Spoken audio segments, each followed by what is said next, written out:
Well, hello and welcome to episode number 2 of Tea Time to You with Coach Darby Rogo. I'm Russ Snyder, voice of the Dragons, alongside head coach Darby Rogo. Well, welcome back, but I tell you what, man, it's the second time we've done this show and the second time we brought snow, so that's something we need to change real quick. A couple of days ago I was in Nevada, and we didn't see any of this, and we're driving in today, and again, it's such a beautiful view looking out this window, but all I see is snowflakes. I'm ready to head back down south or out west or somewhere else. Well, we're sitting here in beautiful Shell Shuckers restaurant located on the corner of State Routes 224 and 53 on the south side of Tiffin. Make sure you get out here and check out Shell Shuckers. Scott Turner, new owner, proprietor here of the restaurant, graciously having us out for our program. He's not able to be here this week. He's off on Wednesdays.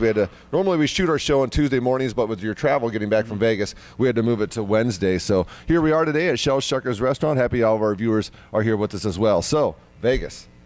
Great way to start the year. Tell us all about it from start to finish, from your travel out there, everything. I want to hear all about it. Well, I'm going to try to keep the smile off my face as best I can, but I honestly I could not be more proud of the effort that our players showed while we were out at in Nevada at Paiute. To start the season off the way we did. First round. I mean, let me start. We had some delays getting out there. They had some severe weather out in L.A. where we were getting our connecting flight. We were delayed getting in on Friday. Weren't able to get to the range like we had planned. We were going to go part of the TaylorMade experience. So it kind of set everything back a little bit. And I like to keep everything scheduled.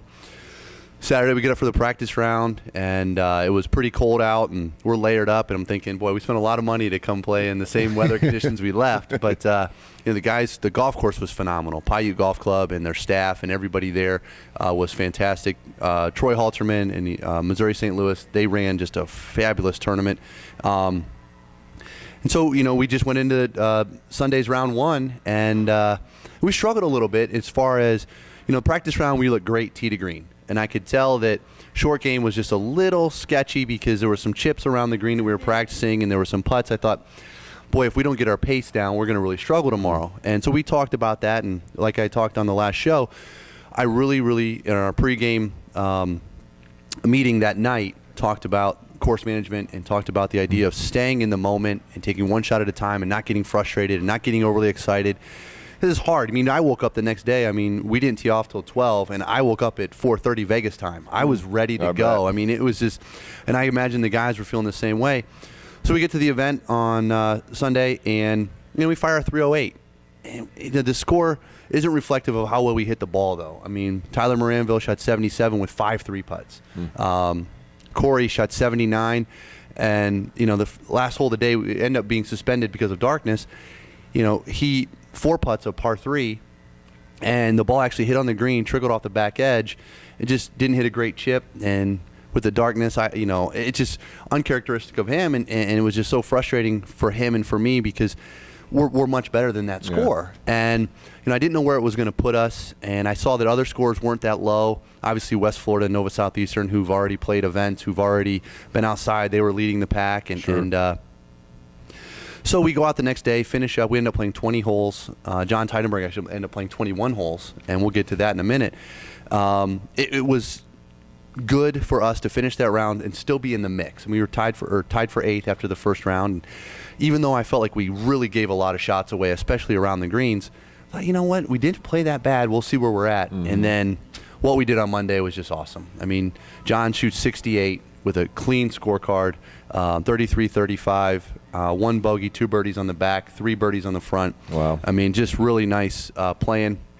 And, Tyler comes in with a 72. Corey shoots 72 the second day, and in dramatic fashion, his last hole he had a little over 120 yards in, dunks it for a 2. Oh, wow. To finish his round, so that was great. He shoots 72. Brett Green shoots 77, and Brett actually played really well, had trouble closing out his rounds both days. And as a freshman, that'll happen. So, but to go out and shoot 289 in the second round, ended up finishing 4th, beat everybody that's in the region that was there, pick up some key head-to-head wins. Mm-hmm. If we go to a tournament and Nova Southeastern only beats us by 1, I think we're doing things pretty well. That's fantastic. So what did you say to the kids after night 1 to keep their spirits up and let them know that, hey, we played good golf that day. Mm-hmm. A couple things didn't go our way, but we're still right in this. Mm-hmm. Well, I reminded them that it was our first event, and this was our first round of golf since October. And it was the first time we've seen grass since November. Mm-hmm. And that I said, I want you to focus on the good shots that you hit and not worry about the bad ones. You know, we overvalue bad shots. I said, you know, let's look at the good things that we did. And we talked about it. We gave away shots around the green. We didn't give away shots off the tee. I thought our kids did a great job with their game plan. Tyler Moranville, you know, shooting 72. He only hit 2 drivers that day. Oh, wow. And we talked about it. He hits his 3 wood so straight, and so give yourself opportunities. We hit double-digit greens, which is what I told you is one thing that I really stress. And you know, I just reminded them that this is a game that cannot be perfected. But what we can do is control our emotions. We can control the way we think and the way we act. Let's do that. Let's just go have fun. And I mean, honestly, the last thing I said to them when we were getting out of the van at the golf course was, hey, it's going to be nice out today. Let's go have fun. Exactly. I shut the van door and went and got breakfast. Yeah. So, Yeah, we're going to the golf course, yeah, guys. I mean, there was a lot worse places we could have been on Monday. Yeah, I'm sure. I hope a lot of people heard what you said there too about your man with your low score. What, you use this driver twice? Twice, yeah. That's that course management that we talk about. And you know, a lot of us, you know, weekend golfers like myself, and you know, it's hard not to pull the driver out. Right. But that course management, that's what allowed him to score. If he pulls the driver out more often, he doesn't score. Yeah. Well, there was one of the holes on the golf course. There were a couple of drivable par 4s, and our guys hit irons and 3 woods off the tee instead of going for it. And the main reason was, as he got closer to the green, there was a lot more trouble. It was one of the holes that actually did have some bunkering around the edges. And I watched guys hit driver into the desert. I watched guys from other teams hit driver into the bunker and have like that 40-yard long bunker shot. I mean, I don't know about you, but I don't practice that shot. No. And I don't think a lot of people do. And so I watch guys leave it in the bunker because they're decelerating, or they hit it thin over the green. And instead of making a 4 on an easy par 4 or better, they're making 5s, 6s, and 7s. And that was where we were able to gain some ground, is our course management and our discipline really showed through it. And that was one of the things that we really stressed. And I'm glad the guys bought in and did it. How many teams were in the field? There were 18 teams in the field. And you guys finished 4th? We finished 4th overall. Redlands out of California and West Florida tied for 1st. Nova Southeastern beat us by 1 shot, and they're ranked 8th in the country right now. West Florida's ranked 6th. Redlands is receiving votes. We edged out University of Indianapolis, which is a great program in our region, and also host team UMSL, who is ranked 17th in the country. We played both rounds with Northern Alabama, great team. Preseason 8, ranked 12th right now. To beat them, we beat them by double-digit shots. So it proved that we can play with anybody, and it was nice to see our guys finally put it together, because I know this team has the talent to do good things. If people would like to see those the national rankings, what's the site for the folks to go to see those rankings? It's you can go on golfstat.com, or you can just Google search Nike Coaches Poll. The NCAA.com website will also have it listed. It's the Nike Coaches Poll right now is what has the national rankings, and we've been receiving votes up until this fall. We with the fall, but I think that this tournament, and then if we can go down to Myrtle Beach next week, and then the next weekend at that regional and do well, I think we're going to be back into receiving votes and getting some recognition. Sounds like you got some nice momentum to build off of this Las Vegas trip as you get ready. Nothing really going on this week, but the following week, the week of the 15th, correct, you guys will be down in Myrtle Beach for what's called the Battle at the Beach. Yes, it's an inaugural tournament that we're hosting. The Caravel Resort, Myrtlewood Golf Resort are the primary hosts of the event for us. That's where we stay and play. And then Firehouse Subs down there in South Carolina is right across the street from the golf course, is our primary sponsor in terms of food. We're looking forward to it. It's the first time that we've hosted this event. Obviously we've been going to Myrtle Beach as our spring trip, and we've played some different events down there. Well, now that we're hosting, I feel really good about being in control and playing a golf course our guys really like. Myrtlewood Pine Hills course is beautiful. I mean, it's Arthur Hills design. It's the first one down there. We have just a small field, only 7 teams in the field, a lot of individuals, a little over 60 players, but it will give us a chance to knock off more rust before we get into that regional. And what's really nice is, being in charge of it, we can a little bit of, it's not a home course advantage because it's not our home course, but it's that feel like this is our event, so it means a little more to us to want to go down there and play really well. Does that mean you get to put the pin placements in and things whole like locations, that? I do course setup. Obviously we'll be down there practicing beforehand, and one of the days while the guys are practicing, I'll actually be out on the course painting, and I've been on the phone the last couple of days. It's funny, we have delays in the airport. It's a great time to call golf courses and make sure everything's set up. And Matt Daly, who's the director of golf at Myrtlewood, just done a phenomenal job, and Ken Thompson at the Caravel. I mean, I couldn't thank them for all their efforts. I mean, it's going to be a great event.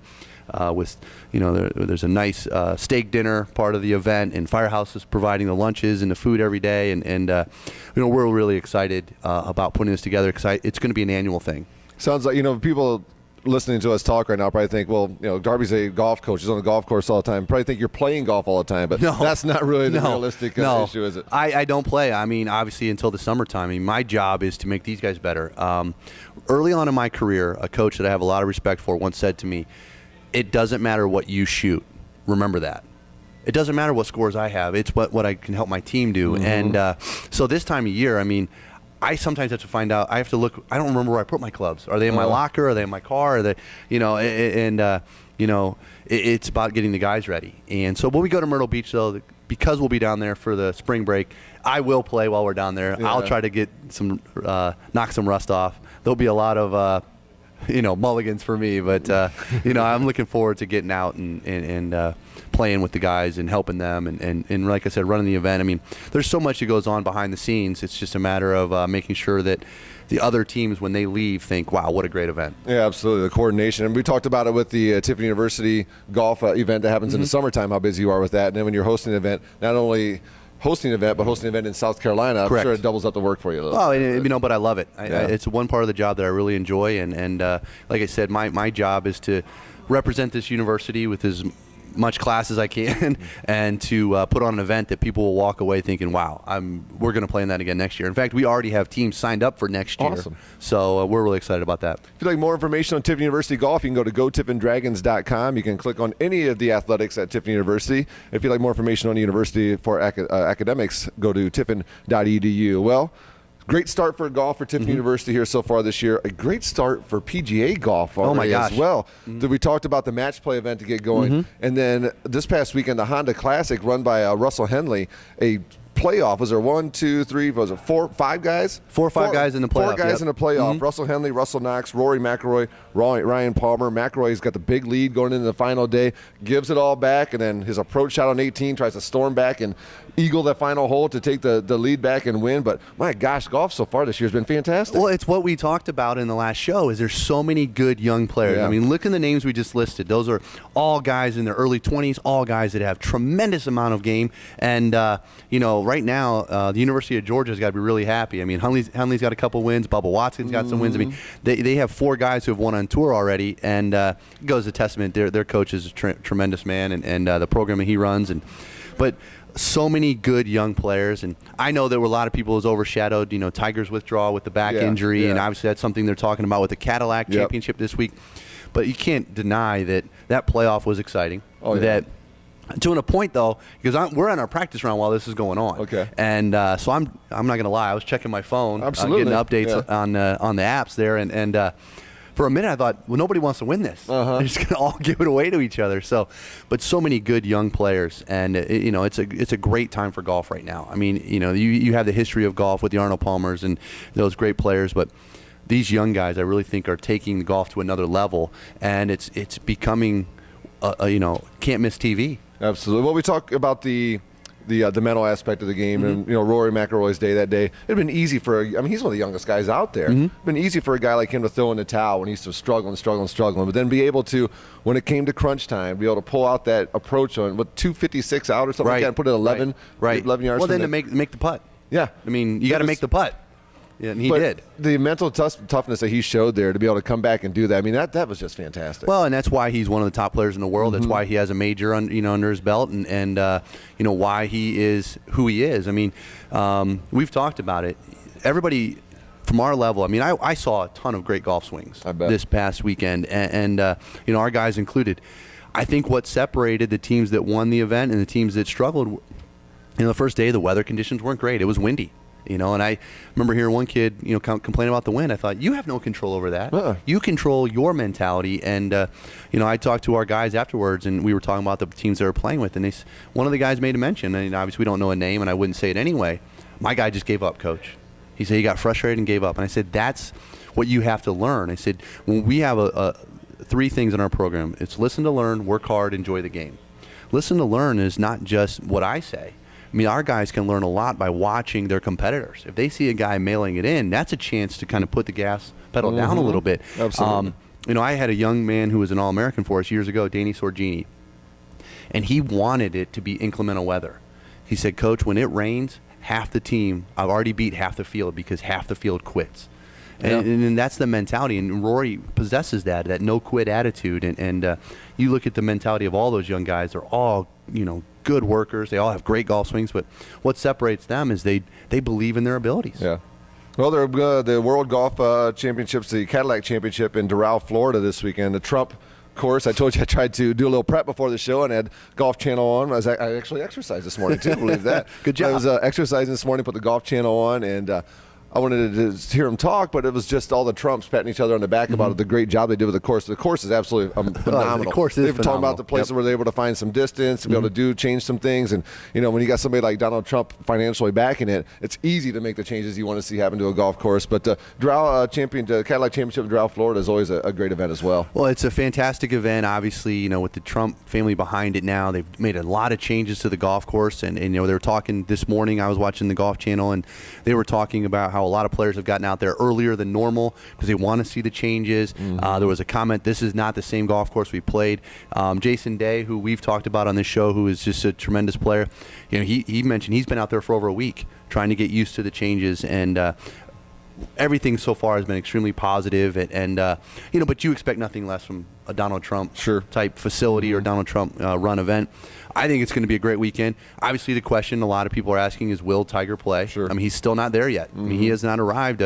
This back injury, I mean, we don't know the severity of it. No one really ever does. He never really says a whole lot about his injuries, but we do know that 5 weeks from now he wants to tee it up in Augusta, and he's not going to do anything to keep that from happening. So it'll be interesting to see who comes out this week and plays well. Having a back issue and going out and walking 4 rounds of golf in 4 consecutive days can be excruciating. Just having a back issue and going out and playing 9 holes with your buddy can be painful. So, I mean, that's something that a lot of casual viewers are probably like, well, why isn't Tiger playing this weekend? All these tournaments, these guys use them as building blocks to get to those major events. Correct. And I can understand why you would take it off, but it's disappointing for the crowds that come in and the event host as well, because when Tiger's playing, money goes through the roof, and it's just a different ballgame. Yep, it is, and this is a great event. I mean, whether he would play it or not, it's a great field. But obviously, he moves the needle, or like we said, he is the needle. Yes. But I think this is going to be another week where we're going to see another young guy step out and really separate himself from the field. And I think that all that's going to do is create more drama for Augusta. We're going to say who's playing hot, who's the guy, and will Russell Henley stay hot and keep himself in it? Will we see somebody different? I mean, it's amazing every week. It's amazing what a win can do for a young man too. I mean, just they got to be a confident golfer to even to get a sniff at the tour. Right. And then once you get those wins and seeing yourself do it, just has to pay huge dividends. It's always interesting to see how a young golfer coming off of a big win, how they react the following week. Well, sure. Too. Confidence breeds success, and success breeds confidence. I mean, they work hand in hand. And you've had it, I've had it. We even as casual golfers, you have a round where you start getting things put together, and you're excited to play. Yeah, and it's fun. when It's you have that, have that little bit of that stretch where you're hitting the ball well and you're making putts. I mean, you try to ride it out as long as you can, and eventually it ends, and we get frustrated, and we say this game's dumb, and we put our clubs away, go play catch with our sons. I mean, there's always other things to do, but when you're playing well, I mean, you want to keep playing. Well, we have a couple questions this week from some people who probably get frustrated as well. If you'd like to send us some questions that you'd like to have Coach Rogo answer, you can send them to me through email at snyder@tiffin.edu. You can catch us on social media as well. First one, I think this is these questions are fairly broad. Okay, the first one comes from Jason, and his question is, what is the best drill for young golfers to get better? Now, I think that question, we could probably break that down into the tee, the fairway, and the green as well. But in a broad sense, let's start right there. What is the best drill for young golfers to just simply get better? Well, I think if whether you're a young golfer or you're a beginner in your late 20s, early 30s, late 40s, it doesn't matter what age you are. If you're just starting out playing this game, I think the one thing the drill or thing to learn is to learn to swing under control. I think that one of the biggest mistakes, whether it's around the green or whether it's in the fairway or off the tee, we swing too hard. We get off balance and we swing too hard. I think learning to make a controlled golf swing where you're on balance and you're able to bring that club face back to square.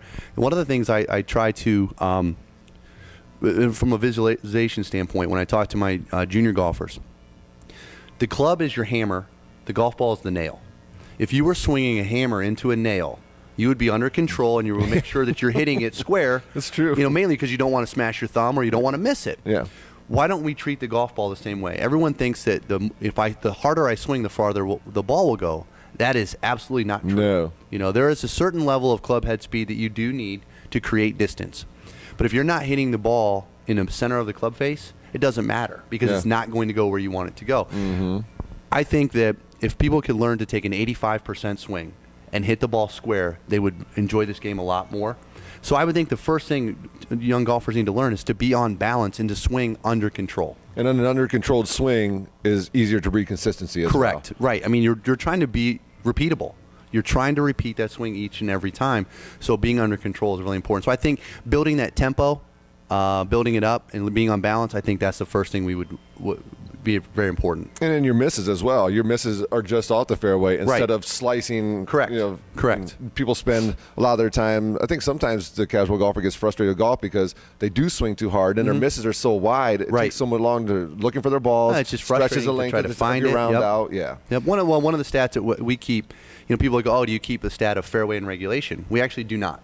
The stat that we keep is unobstructed approach shots. Okay. You don't have to be in the fairway. Obviously, it helps. Mm-hmm. But if you have an unobstructed second shot, you can get to the green without anything in front of you, then you're doing the right things. Because we're not going to hit the ball. And now, Tidenberg, he shoots at 68. He was down the middle of the fairway all day. I would imagine. He was great. But, it's about giving yourself chances. All right, another question. This one comes from Matt. He says that I hit my pitching wedge and irons well, yet I look like Shankoponymous when I use my driver. Mm-hmm. What can you do to help me? Well, without being able to see him swing, I mean, obviously I would like to look at his setup.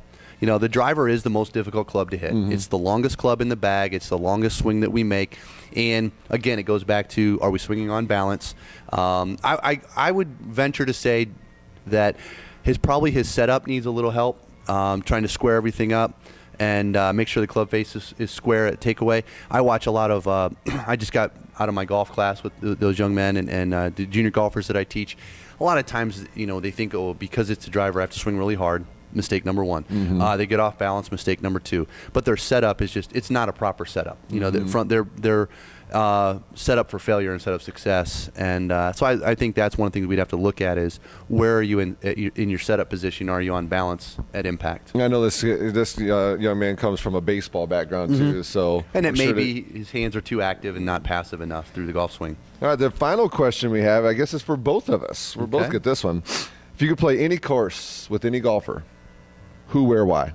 I'll let you answer that one first because I do majority of the talking. Well, I'd play one of the local courses around here with John Daly. Have a little bit of fun. That would be a good time. And that you could also say, I'd play with Natalie Golbus at this place or that place. But right. I just think it would be a blast to play with Tiger and just play at a maybe like Firestone or down in Columbus at a Muirfield. Right. Or somebody like him or a Jack, just somebody that the 18 holes.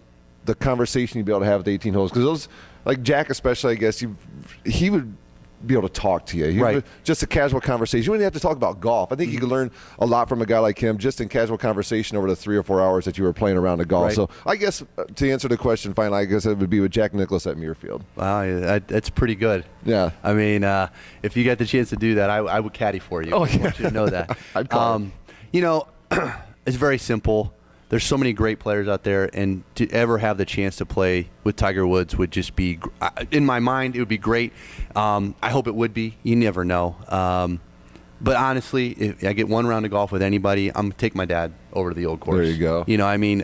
I've been able, even though I've already played the old course last year, to be able to share that experience with him would mean more to me than anything. We wouldn't even care what we shot, although I would do everything I can to kick his butt. Yeah. And he would do the same. So just to have the opportunity to share that with him would be fantastic. But, I mean, I'll say this. There's a lot of people that I consider special friends that I would love to play golf with.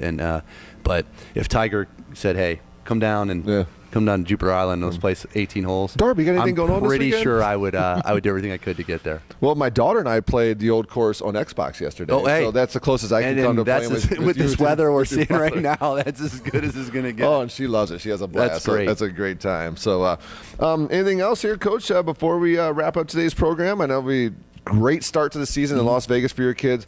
Great way to build momentum. You got the Battle of the Beach coming up, and then you get right into regional play. We do. After that as well. Yeah, so the spring is very busy. No rest kids. for the weary. You know, really, I'd like to take a moment first to let all the spring sports teams that are travel safe, play well. Wish them the best of luck. I know men's tennis has been doing great. Phenomenal. The GLIAC track event is last weekend. I know we had a lot of athletes do very well and qualify for nationals. And, you know, just take 2 seconds to congratulate Joe Gressel. Yeah. You know, our men's basketball player that is now the GLIAC's all-time leading scorer. Joe's a great friend. He's had a tremendous career.